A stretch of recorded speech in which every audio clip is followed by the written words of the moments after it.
News देंगे। Don't miss the message. Good news to you. मैं हूं national pastor chaplain Ashu, spirit embassy the good news church Bharat से। और आइए आज हम देखते हैं परमेश्वर इस गुड न्यूज रेवलेशन के द्वारा हमें क्या सिखा रहे हैं। और आज का हमारा विषय है मेरा परिवार।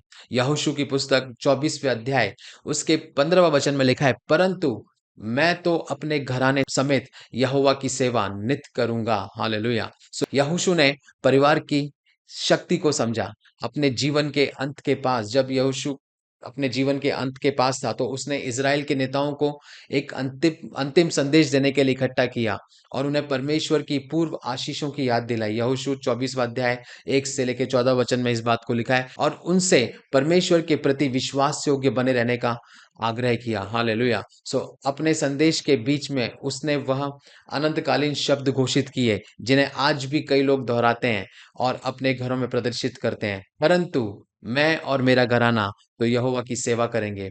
आइए हम देखते हैं कि कैसे यहोशू ने कैसे इसे उसने व्यक्तिगत बनाया। और हम जब पढ़ते हैं वहां पे लिखा है, परंतु मैं और मेरा घराना। हालेलुया। सो आपको स्वयं यहोवा की सेवा करने का निर्णय लेना होता है, ना कि आपको परमेश्वर की सेवा करने का निर्णय खुद लेना होता है। यह अपने आप नहीं होगा। हालेलुया। और यह विरासत में भी नहीं मिलता। Praise the Lord. अगर आप सोचते हैं कि आपके फैमिली में किसी ने, लेट्स से आपके ग्रैंडफादर या ग्रेट ग्रैंडफादर या आपके फादर ने अगर परमेश्वर की सेवा की है, तो इसका मतलब ये नहीं कि आपको विरासत में मिला है कि आप भी परमेश्वर की सेवा करेंगे। हालेलुया।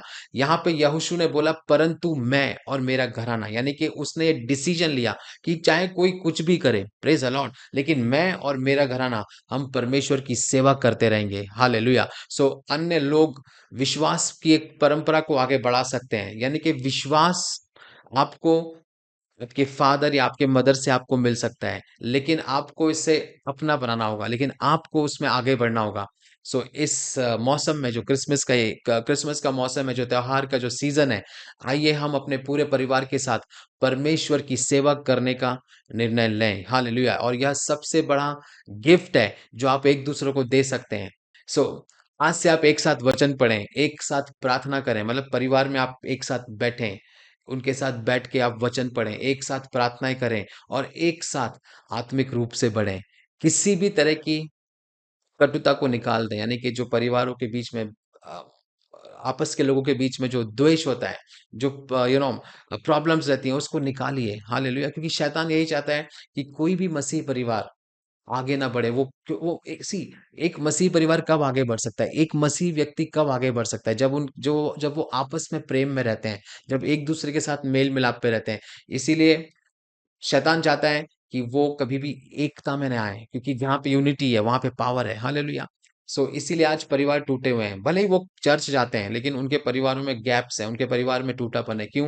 क्योंकि उनके लाइफ में एकता नहीं है। सो इसीलिए आज परमेश्वर हमें ये सिखा रहे हैं कि आप आत्मिक रूप से एक साथ बढ़ें, एक साथ प्रार्थनाएँ करें, और एक साथ आप आराधना करें परमेश्वर की, और हर प्रकार का जो आपके अंदर एक-दूसरे के लिए जो कटुता है उसे निकाल दें, और एक दूसरे से मेल मिलाप करें, और प्रेम को, परमेश्वर के प्रेम को आपके जीवन में, आपके परिवार में, अपने रिलेशनशिप्स में प्राथमिकता दें, यानी कि उसे प्रायोरिटी दें, और आज से ही शुरुआत करें। Praise the Lord.